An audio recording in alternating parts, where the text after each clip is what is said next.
Hi friend, all education for you में आपका स्वागत है। आज हम साइंस के बायोलॉजी क्वेश्चन के लेके आए हैं टॉप 50 क्वेश्चन जो आने वाले एग्जाम में आपके लिए लाभदायक रहेगा। साइंस में बहुत प्रश्न पूछे जाते हैं एग्जाम में, खास करके बायोलॉजी से। बायोलॉजी सबसे ज़्यादा रहते हैं, उसके बाद रहते हैं फिजिक्स से, उसके बाद केमिस्ट्री से। तो आज हम बायोलॉजी का प्रश्न लेके आए हैं 50 क्वेश्चन। तो चलिए स्टार्ट करते हैं बिना देरी किए। फर्स्ट क्वेश्चन है, एंजाइम मुख्य रूप से क्या है? एंजाइम मूल रूप से क्या है? तो एंजाइम एक क्या है? एंजाइम एक प्रोटीन है, इसको अब याद रखेंगे। एंजाइम क्या है? एंजाइम एक प्रोटीन है, इसको अब याद रखेंगे। नेक्स्ट है, प्रोटीन बनाने के लिए कितने अमीनो अम्ल की आवश्यकता होती है? प्रोटीन बनाने के लिए कितने अमीनो अम्ल की आवश्यकता होती है? तो वो 20 अमीनो अम्ल की आवश्यकता होती है। प्रोटीन बनाने के लिए 20 अमीनो अम्ल की आवश्यकता होती है, तो इसको भी याद रखेंगे। ये सभी VVI प्रश्न है। 3 नंबर है, रक्त ग्लूकोज स्तर समानता व्यक्त किया जाता है। रक्त ग्लूकोज मापा जाता है किससे? तो वैसे mg के प्रति डेसीलीटर में, इसको याद रखना है। mg के प्रति डेसीलीटर में, mg के प्रति डेसीलीटर में रक्त ग्लूकोज का स्तर। नेक्स्ट है, मानव शरीर में कार्बोहाइड्रेट पुनः संग्रह होता है। मानव शरीर में कार्बोहाइड्रेट पुनः संग्रह होता है ग्लाइकोजन के रूप में। मानव शरीर में कार्बोहाइड्रेट है ग्लाइकोजन के रूप में पुनः संग्रह होता है, तो इसको अब याद रखें, ग्लाइकोजन के रूप में। नेक्स्ट है, शहद का प्रमुख घटक है। शहद का प्रमुख घटक है तो फ्रक्टोज। फ्रक्टोज शहद का प्रमुख घटक है तो फ्रक्टोज, इसको याद रखना है। नेक्स्ट है, किसमें प्रोटीन नहीं पाया जाता है? किसमें प्रोटीन नहीं पाया जाता है? तो वह है चावल। चावल में प्रोटीन नहीं पाया जाता है, चावल में सिर्फ कार्बोहाइड्रेट पाया जाता है। चावल में कार्बोहाइड्रेट पाया जाता है, बाकी मांस में प्रोटीन पाया जाता है, दूध में और ये सब दाल में। लेकिन चावल में सिर्फ कार्बोहाइड्रेट पाया जाता है, प्रोटीन नहीं पाया जाता है, इसको आप याद रखेंगे। नेक्स्ट है, मानव शरीर में वसा जमा होता है। मानव शरीर में वसा कहाँ जमा होता है? तो बाह्य ऊतक में। वसा ऊतक में ये जमा होता है, वसा ऊतक में, तो इसको अब याद रखेंगे।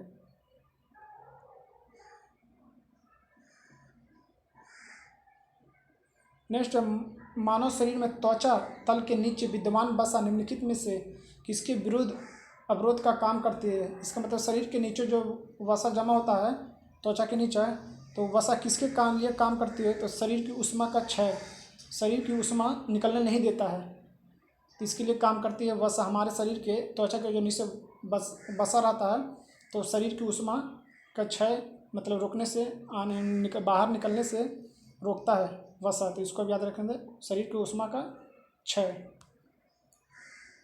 नेक्स्ट, विटामिन शब्द किसने प्रतिपादित किया? विटामिन शब्द की खोज किसने किया? तो वो फंक हो जाएगा, इसका आंसर फंक हो जाएगा। विटामिन का प्रतिपादक फंक हो जाएगा। नेक्स्ट, निम्नलिखित में से किसे रक्षात्मक पदार्थ कहा जाता है? रक्षात्मक पदार्थ कहा जाता है जो विटामिन रक्षा करता है कोई भी बीमारी से। तो विटामिन कोई भी जूस पी से इसमें सब में विटामिन पाया जाता है, मौसमी अनार इस सब में विटामिन है, इसलिए रोग बीमारी से रक्षा करता है, इसलिए रक्षात्मक पदार्थ कहते हैं इसको, विटामिन को। नेक्स्ट, निम्नलिखित विटामिनों में से कौन सा एक रक्त स्कंदन का कार्य करता है? तो विटामिन के हो जाएगा, जो रक्त स्कंदन में काम करता है, विटामिन के रक्त स्कंदन में, विटामिन के हो जाएगा। विटामिन ई का रासायनिक नाम क्या है? विटामिन ई का रासायनिक नाम है टोकोफिरोल, इसका रासायनिक नाम है विटामिन ई का टोकोफिरोल नाम है विटामिन ई का रासायनिक नाम, इसको याद रखेंगे। नेक्स्ट, कैल्सीफिरोल रासायनिक यौगिक का रासायनिक नाम है कैल्सीफिरोल, तो विटामिन डी का रासायनिक नाम है, विटामिन डी का नाम है कैल्सीफिरोल, विटामिन डी का रासायनिक नाम कैल्सीफिरोल। नेक्स्ट, कौन सा विटामिन प्रतिरक्षा प्रदान करता है? तो विटामिन ए है जो प्रतिरक्षा प्रदान करता है, इसको याद रखेंगे। नेक्स्ट, निम्नलिखित विटामिनों में से कौन सा शरीर में भंडारित नहीं होता है? शरीर में कौन सा विटामिन नहीं होता? वो है विटामिन डी। विटामिन डी है जो शरीर में नहीं रहता है, वह सूर्य की रोशनी से हमको प्राप्त मिलता है, सूर्य की रोशनी में रहता है, सूर्य की रोशनी में। सूरज की रोशनी से प्राप्त होता है विटामिन डी, हमारे शरीर में नहीं रहता, इसको याद रखेंगे। साइनोकोबाल्मिन किसका रासायनिक नाम है? तो वो विटामिन B12 का, B12 का रासायनिक नाम है, B12 का रासायनिक नाम है साइनोकोबाल्मिन नाम है विटामिन B12 का, इसको याद रखिएगा। जैसे विटामिन ई का महत्वपूर्ण स्रोत निम्नलिखित में से कौन सा है? विटामिन ई का महत्वपूर्ण स्रोत जो गेहूं अंकुर का तेल है, जो विटामिन ई में महत्वपूर्ण स्रोत है। विटामिन ई का महत्वपूर्ण स्रोत क्या है? गेहूं के अंकुर का तेल। निम्नलिखित में से किस तत्व का संबंध दांतों की विकृति के साथ है? दांतों की विकृति के साथ है तो वो जो फ्लोरीन हो जाएगा, जो दांतों की विकृति से संबंधित है, फ्लोरीन। नेक्स्ट, हृदय की धड़कन को नियंत्रण करने के लिए निम्न में से कौन सा खनिज आवश्यक है? हृदय को जो धड़कन को नियंत्रण करता है तो वो जगह पोटेशियम होगा, जिसका सिंबल है के, पोटेशियम हो जाएगा, हृदय की धड़कन को नियंत्रण करता है, उसको आप याद रखेंगे। नेक्स्ट, लौ आवश्यक है किसके लिए? तो हीमोग्लोबिन व आरबीसी के निर्माण के लिए, असमान स्वस्थ बनाए रखने के लिए, और शरीर के ऊतक तक ऑक्सीजन पहुंचाने के लिए उपयुक्त सभी जगह लोहा आवश्यक है। हीमोग्लोबिन का आरबीसी के निर्माण के लिए, समान स्वस्थ बनाए रखने के लिए, और शरीर में ऊतक तक ऑक्सीजन पहुंचाने के लिए सभी लोह आवश्यक है। जैसे निम्नलिखित की कमी से एनीमिया रोग होता है। किसकी कमी से एनीमिया रोग होता है? जो लोहा की कमी से एनीमिया रोग होता है, यह जगह लोहा की कमी से एनीमिया रोग होता है, इसको आप याद रखेंगे। जैसे टाइफाइड से शरीर का कौन सा अंग प्रभावित होता है? टाइफाइड, तो टाइफाइड से होता है आंत। टाइफाइड आंत में प्रभावित करता है। टाइफाइड एक रोग है जो बैक्टीरिया से होता है, वो आंत में प्रभावित करता है। आँखों की दूरी दृष्टि की बीमारी किस कारण से होती है? आँख में जो दूर दृष्टि बीमारी है किस कारण से होती है? वो तो नेत्र गोलक का छोटा हो जाना है। नेत्र गोलक के छोटा हो जाना तो दूर दृष्टि, नेत्र गोलक का छोटा हो जाना दूर दृष्टि बीमारी होता है। जैसे खसरा रोग का वाहक क्या है? खसरा रोग किससे होता है? तो खसरा रोग वायरस से होता है। खसरा रोग वायरस से, इसको याद रखेंगे। जैसे ब्लड कैंसर को आमतौर पर किस नाम से जाना जाता है? ब्लड कैंसर को तो ल्यूकेमिया के नाम से जाना जाता है। ब्लड कैंसर को ल्यूकेमिया, इसको याद रखेंगे। टाइफाइड पैदा किया जाता है, तो टाइफाइड हो जाता है, ये है साल्मोनेला टाइफी। टाइफाइड हो जाएगा साल्मोनेला टाइफी। इसका बैक्टीरिया का नाम है टाइफाइड का, साल्मोनेला टाइफी के द्वारा होता है टाइफाइड।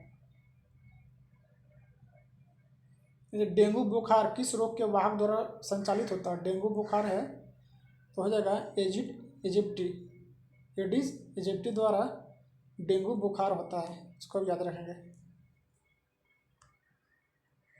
नेक्स्ट, निम्नलिखित में से कौन सा रोग संक्रमक है? संक्रमक कौन सा? डिप्थीरिया है जो संक्रमक है, ये भी बैक्टीरिया से होता है। बाकी ये सब कैंसर किसी और से होता है, ये सब इससे होता है, बैक्टीरिया से होता है। ये सब होना बैक्टीरिया और वायरस से होने वाला जो भी है सब संक्रमक है, रोग है। ये सब डिप्थीरिया से कैंसर हो जाएगा इसमें। मानव शरीर की रचना संदर्भ में एंटीबॉडी होते हैं। एंटीबॉडी क्या होते हैं? तो प्रोटीन्स होते हैं। एंटीबॉडी प्रोटीन्स होते हैं, कार्बोहाइड्रेट नहीं हो जाएगा, ये सब नहीं हो जाएगा, प्रोटीन्स हो जाएगा एंटीबॉडी। ल्यूकेमिया एक प्रकार का कैंसर है जिससे असाधारण बढ़ोतरी हो जाती है, तो वो जगह श्वेत रक्त की कोशिका में अशांतन की वृद्धि हो जाती है। श्वेत रक्त WBC की संख्या बढ़ जाता है ज़्यादातर, तो उसको ल्यूकेमिया का कैंसर होता है। यह श्वेत रक्त कोशिकाओं की संख्या में वृद्धि, WBC जिसे कहते हैं, उसे ल्यूकेमिया से होता है। मादा क्यूलेक्स, यहाँ ध्यान दीजिए, क्यूलेक्स है मादा इन्फ्लुएंजा, मादा क्यूलेक्स मच्छर किस रोग के वाहक है? क्यूलेक्स हो जाएगा फलेरिया। मादा क्यूलेक्स फलेरिया था। मादा इन्फ्लुएंजा जो है वो मलेरिया से होता है, लेकिन यहाँ क्यूलेक्स दिया तो फलेरिया। मादा क्यूलेक्स मच्छर किससे होता है? तो वो फलेरिया से होता है। नेक्स्ट, निम्नलिखित में से कौन सी बीमारी पानी द्वारा नहीं फैलती है? पानी से नहीं फैलता है तो वो फ्लू जो है वायरस है, बीमारी जो हवा में रहता है। बाकी टाइफाइड पानी से फैलता है, हैजा भी पानी से फैलता है, और अमीबिसिया भी पानी से फैलता है। लेकिन फ्लू है वायरस बीमारी है, पानी से नहीं फैलता है। तो इसको याद रखें, फ्लू। मूत्र को स्रवण को बढ़ाने वाली औषधि को क्या कहते हैं? मूत्र के स्रवण को बढ़ाने वाली औषधि को क्या कहते हैं? तो डाययूरेटिक। इसको याद रखें, डाययूरेटिक। इसमें ट्राई भी दिया हुआ है तो इसको नहीं याद रखेगा। डाई माने 2, इसका सूत्र होगा डाययूरेटिक। मूत्र का स्रवण बढ़ाने के लिए डाययूरेटिक। मानव शरीर में इन्फेक्शन रोकने के लिए, मानव शरीर के इन्फेक्शन रोकने कौन सा विटामिन मदद करता है? तो विटामिन ए। विटामिन ए है जो मानव शरीर के इन्फेक्शन को रोकने के लिए विटामिन ए। निम्नलिखित में कौन सा रोग रक्त आधान द्वारा नहीं फैलता है, यानी रक्त से नहीं फैलता है? तो टाइफाइड बैक्टीरिया से फैलता है, जो पानी से होने वाला रोग है। बाकी ये हेपेटाइटिस रक्त से होता है, मलेरिया HIV सब रक्त से द्वारा संचालित है, लेकिन टाइफाइड है बैक्टीरिया से होता है। इसको याद रखें, टाइफाइड रक्त से संबंधित नहीं है। ECG है क्या? ECG का इसे फुल फॉर्म हो जाता है, इसमें हो जाएगा ये इलेक्ट्रोकार्डियोग्राफ। इसे इलेक्ट्रोकार्डियोग्राफ, इसी इलेक्ट्रो हो जाएगा, C से कार्डियो, G से ग्राफ। इलेक्ट्रोकार्डियोग्राफ जो मस्तिष्क से संबंधित है, जो मस्तिष्क से संबंधित है, उसको याद रखेंगे। नहीं, ECG के ये हृदय से संबंधित है, सॉरी, ECG है ये हृदय से संबंधित है, मस्तिष्क से नहीं है। इसको इलेक्ट्रोकार्डियोग्राफ, इसको याद रखें, ECG। निम्नलिखित में कौन सा रोग प्राय वायु के माध्यम से फैलता है?